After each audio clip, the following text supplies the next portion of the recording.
통상 성격은 어린 시절에 많이 이제 형성된다고 하는데요. 조 선생님의 이제 삶과 가치관에 가장 영향을 많이 미친 인물은 누구시고, 또 살았던 동네 중에서 마을이나 동네나 학교는 어디셨습니까? 제가 어렸을 때 영향을 가장 많이 준 분은 아버지입니다.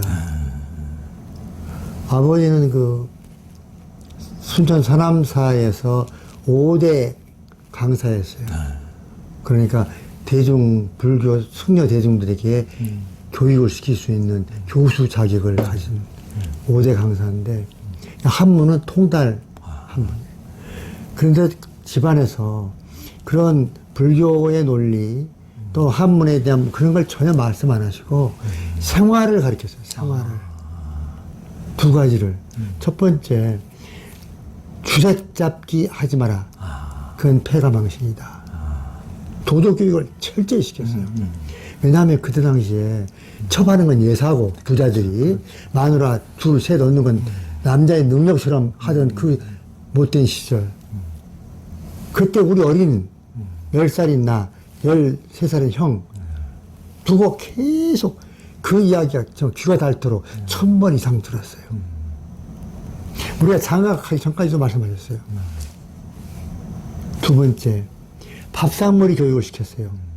음식은 가리지 말고 고루고루 꼭꼭 씹어서 천천히 먹어라. 과식 하지 마라. 절대 과식 많이 먹지 마라. 배탈 난다. 못하면 무탈인데 많이 먹으면 탈난다. 그런데 그 두 가지 말씀이 어찌 그렇게 맞아요.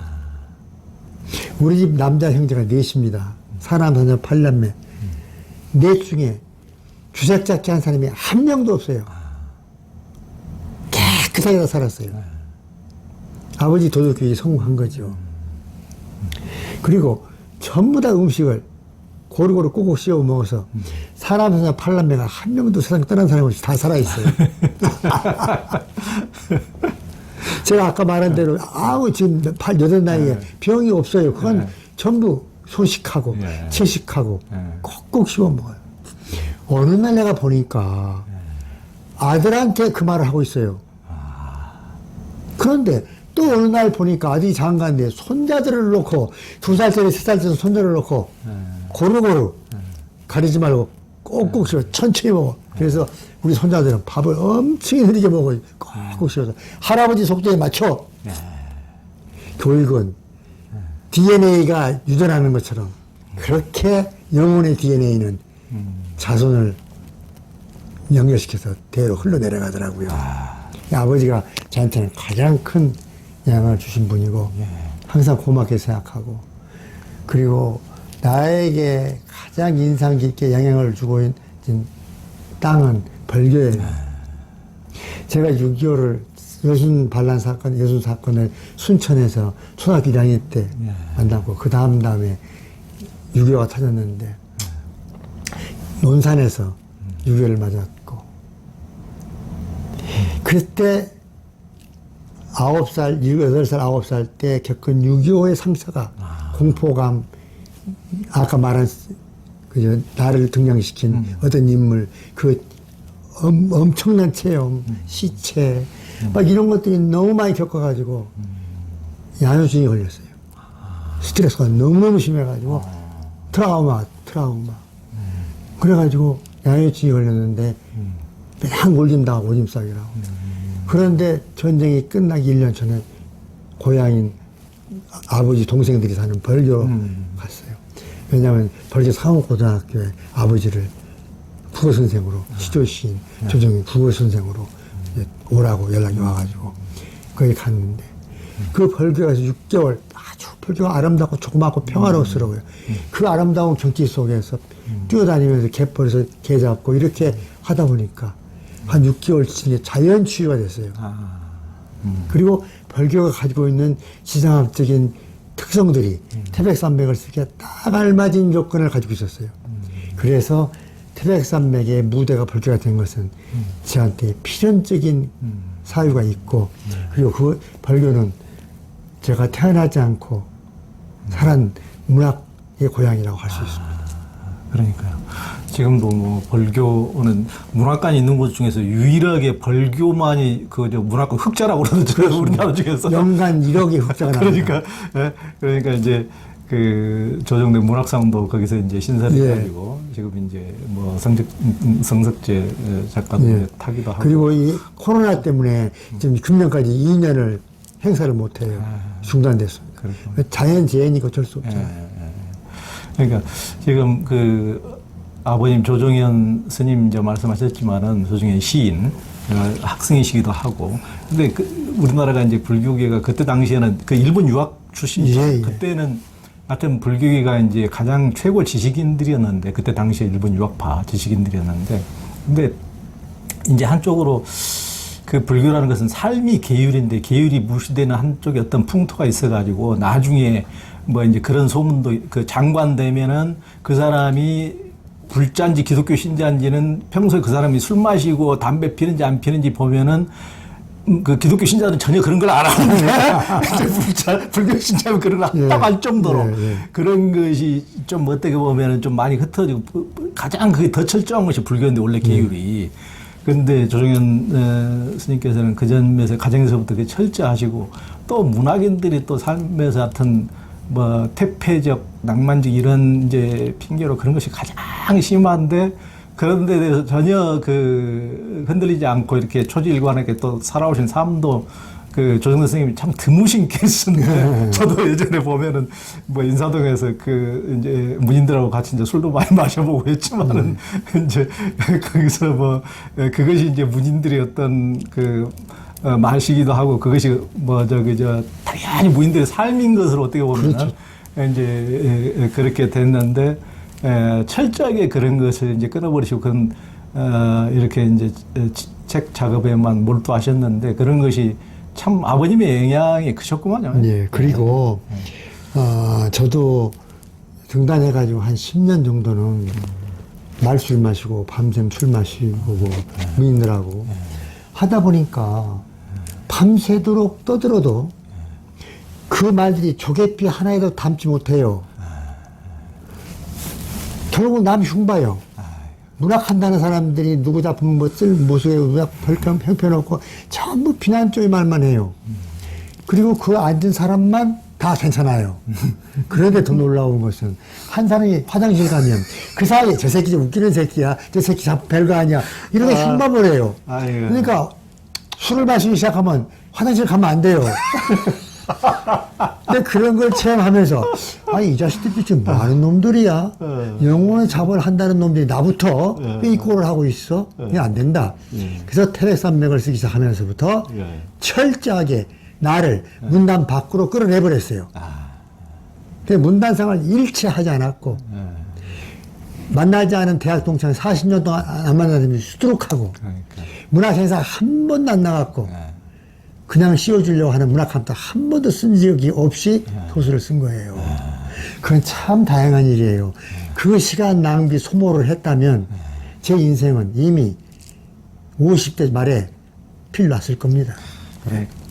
보통 사람들은 외로워질까봐 혼자 고립될까봐 왕따 당할까봐 예. 할 수 없이 엉키고 같이 이렇게 코끼리 뚫려가듯이 그렇게 예. 살다 보면 한 생 그냥 보내버리고 예, 마는데 바보짓이에요. 그 스스로를 왕따로 자처하면서 스스로를 고립을 하면서 예. 했기 때문에 오늘날 우리가 그런 태백산맥을 볼 수가 있고 아리랑 한강을 볼 수가 그렇지 않았으면 도저히 우리가 그런 책들을 대작들을 접할 수가 없었는데 참 그런 게 용기인 것 같아요. 제가 보기에는 그런 면에서 그 보통 사람들은 그런 용기가 안 나거든요. 쉽게 자기가 그런 결단력 없이는 남다른 것을 이룰 수 없습니다. 그러니까 저는 놀라운 것이 소설가인데 당신의 멘토가 누구냐고 물은다면 두 부류의 직업을 가진 사람들이에요. 첫째, 신체적인 부자유를 얻고 있는 장애인들. 장애우들이 저의 롤모델이에요. 그들은 불편함을 가지고 사는 것도 힘겨워요. 그럼에도 불구하고 그걸 극복해서 여러 가지 직업에 종사해요. 하나밖에 없는 다리를 가지고 올림픽에 참가합니다. 두 다리를 담아서 입으로 그림을 그립니다. 저는 이런 걸 보고 그냥 정말 숨이 막히는 거예요. 저 사람들이 저러는데 4대 60 멀쩡한 자들이 계속 불만을 터뜨리면서 일 안 하고 빙자하고 이건 아니다. 사지가 멀쩡한 육신을 가지고 있다는 그만도 혜택이다. 그러므로 최선을 다해야 한다. 후회 없도록. 그 다음에 운동선수들. 자기를 극복해서 세계를 놀라게 하는 운동선수들. 남의 박수를 받는 운동선수들이 저희 살 모델이에요. 1960년대에 아시아의 팔이라고 했던 신동팔이라는 농구선수 있어요. 그 사람은 던지면 들어가요, 공이. 비결이 뭐냐고 끝없이 물어요. 그 사람 대답은 딱 한 가지예요. 너는 비결이 없습니다. 단체 연습이 끝나고 나면 밤에 아무도 안 볼 때 하루 저녁에 500번씩 공을 던졌습니다. 그래서 어느 날 공에 눈이 달려서 던지면 들어갔습니다. 이게 신기라는 게 그런 거잖아요. 노력에 축적이 만든 것이 신기지 그냥 태어난 게 갑자기 되는 게 아니잖아요. 그런데 최근에 우리보다 훨씬 어린 젊은이가 우리를 또 한 번 놀라게 했어요. 백인 사회에 가가지고 인종기가 가장 심한 게 백인 사회잖아요. 세상이 다 아는 거잖아요. 손흥민이라는 미남의 젊은이가 백인 사회에 들어가가지고 세계 최고의 선수를 뽑는 10명 중에 들어가기로 됐어요. 그 애가 또 물었어요. 비결이 뭔가? 너는 어떻게 왼발 오른발 차면 다 들어가 버리냐? 비결이 없습니다. 저는 단체 활동이 끝나고 나면 하루에 500번씩, 500번씩, 1000번씩 공을 찼습니다. 그러니까 공이 차는 대로 들어갑니다. 이게 내 삶의 노무전 아니고 뭐예요? 나는 80에도 손흥민을 굉장히 이뻐해요. 저 훌륭한 놈이다. 젊은이들이여, 쟤를 배워라. 응? 그리고 김연아, 그 아름다운 사태로 금메달을 딴 아시아 사람들은 이게 피겨스케이트 못한다고 그랬어요. 실제로 안 맞아서. 근데 그걸 극복하고 러시아 사람들 다 무너뜨리고 1등 하잖아요. 그가 비결이 뭔가 했더니 또 그랬어요. 없다. 나는 얼음판에 넘어지고 엉덩이를 찍고 엉덩이 푸른멍이 있을 때도 더 했다.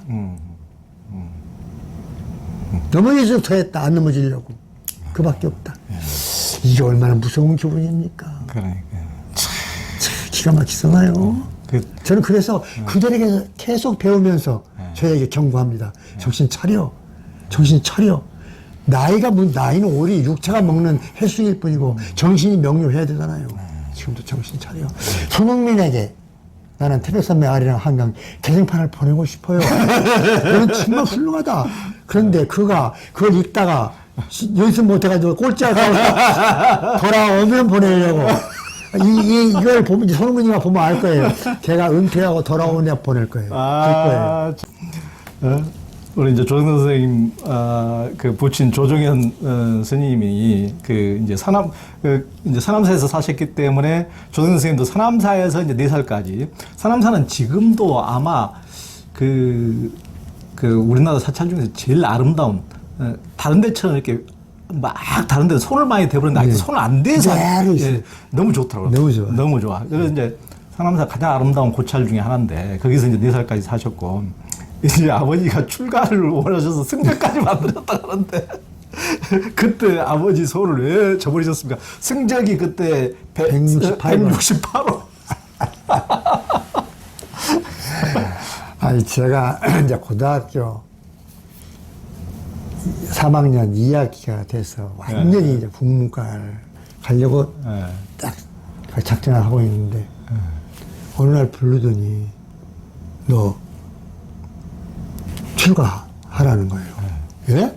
그랬더니 우리 너희들 6남매 부모까지 하면 8식구가 6.25를 만나서 타향살이 하면서 피난하는데 한 명도 다친 거 없이 상한 적 없이 이렇게 무사하게 그 난리를 피한 것은 오로지 부처님의 가피, 은혜로 이렇게 된 거 아니냐. 그러니 장남이 가는 건 좀 뭐하고 차남이 너가 가라. 아니 그것은 그때 군대도 차남이 많이 갔습니다. 대신 청바지로. 아버지 입장에서는 아버지가 평생 가지고 있었던 한은 출가한 승려로서 부처님 품 안에서 평생을 바치지 못한 것이 한 죄의식으로 있었어요. 그러니까 그 죄의식을 면할 겸 해서 많은 자식 중에 하나쯤은 출가를 시켜도 괜찮겠다고 생각한 것이, 하신 거예요. 제가 판단하기에.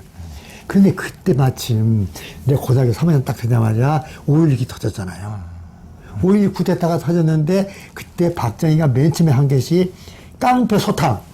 막 이정재 누구 다 잡아들여서 막 사형시키고 막 부모들이 막 박수치고 그때 모든 분야를 군대식으로 질서를 잡는다. 그래가지고 학생들 다 머리 단발 잘라. 그 다음에 승려들까지도 승려 다 만들어. 절마다. 그래서 큰 절 31대 본산 중심으로 승적을 만들었어요. 조계사에 있은 승적이 167번까지 있었고 내가 출가한다니까 우리 아버지는 그때 이제 이미 청담 스님하고 같은 레벨로 젊은 시절에 청담 스님과 함께 불교 젊은 승려인대 학인대를 할 때 두가 공동 대표였어요. 근데 아버지는 이제 시대의 경향에 휩쓸려가지고 어쩔 수 없이 저를 떠나와야 했던 운명이기 때문에 그때 당시 청담 스님이 총무장 하실 때도 아버지와 함께 어느 식으로 하셨기 때문에 친구니까 뭐 우리 아들 작은 아들이 출가하네. 그렇게 합시다. 성경을 만들어줘 버렸어요. 그 전에 아버지가 음모를 한 거예요. 나한테 호를 져주는데 이운 인자 하늘 천자 하늘을 보타고 살아라. 아니 호가 너무 멋있어요. 그 호가 나온 근거야 한시를 쫙 설명하시면서 큰 인물이 될 수 있다. 난 진짜 좋아했어요. 그랬더니 그 호 인천을 번명을 해가지고 승적을 딱 168번을 보여주시면 내가 얼마나 놀랐겠어요. 그때 아버지하고 논리 싸움이 시작된 거예요. 아버지, 저는 문학을 해야 되기 때문에 출가할 수 없습니다. 하고 탁 던졌더니 아버지 탁 받으신 게 그래, 문학하는 거 좋지. 그런데 만에 한영원 선사를 봐라. 그분은 승려이시면서 시도 쓰셔서 민족 시인이 되셨고 독립투쟁도 격격히 하셔서 민족 독립 투사로 수망받고 세 가지를 동시에 이루었느니라. 이러도 그렇게 할 수 있다. 더군다나 세상이 더 좋아졌기 때문에 지금은 승려들을 미국 유학까지도 시키니 가라. 관장이. 근데 내가 이제 시스템을 쫄았잖아. 이거 어떻게 하지? 그때 이제 내가 싸워 이겨야 되지. 딱 머리 떠오른 게 아버지, 만에 한용운 스님은 100년에 한 번 태어날까 말까 한 분입니다. 제가 어찌 감히 그분을 따라가겠습니까? 이렇게 쳤더니 아버지가 말이 막혔어요. 그래서 논리 싸움에 아버지가 패배해가지고 내가 승려가 안 된 거예요. 그랬더니 그 다음이 더 재밌어요. 아버지가 이제 조계사 가서 뭐라고 그러셨겠어요. 우리 아들님이 안 한다니 이제 지구세에 이랬을 거 아니에요. 그때 시참을 얼마나 쪽팔렸겠어요. 그러니까 장담하고 승적까지 지금 다 받은 정담 선생님 만들어 주셨는데. 근데 그때 제가 출가를 이제 강압적으로 아버지가 우겼으면 하지 않을 수 없을 거예요. 했더라도 저는 파괴했어요. 왜? 소설을 놓지 못하는 써야 되잖아요. 소설 쓰고 싶으면 그때 파괴했을 것이고 또 하나 파괴할 이유가 있었어요.